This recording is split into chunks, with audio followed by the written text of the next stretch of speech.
Alors qu'est-ce que c'est l'expériment? C'est une expérience personnelle qu'il faut qu'on vive. Alors l'expériment, moi je l'ai pris comme une quête spirituelle. J'ai prévu de partir à San Francisco vendredi et après je vais faire un mois de woofing aux abords du parc Yosemite. D'abord, pendant 2 mois, je vais essayer de m'insérer vraiment au sein de la population locale en faisant de l'humanitaire.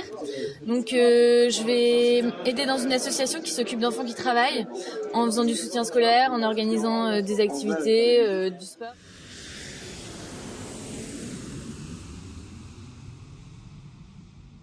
Cet après-midi, c'est le forum de l'expériment.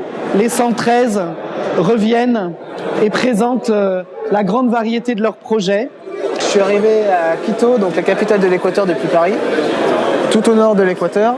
J'ai acheté sur place une moto, donc une petite 125. Je suis descendu jusqu'à Cusco, donc je suis allé voir le Machu Picchu, qui est un site qui reste exceptionnel, qui est vraiment magnifique.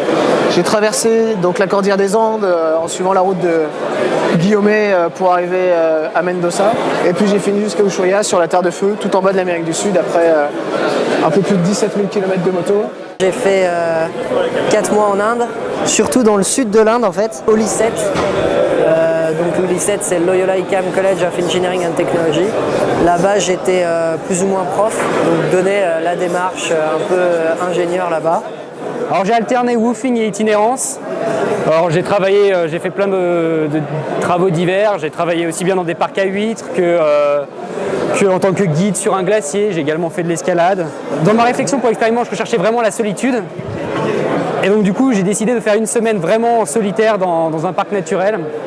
Et c'est là que je me suis rendu compte que aventure n'est pas aventure et que c'était quelque chose vraiment de dur, de vivre vraiment seul, d'occuper son esprit, de partir toujours à la quête d'une place pour dormir, toujours trouver de l'eau. Et en même temps, c'est là qu'en étant vraiment solitaire, on se pose beaucoup de questions. On se remet même en question, on se dit est-ce que c'était vraiment ce que je recherche? Et on en apprend beaucoup sur soi-même. Voilà.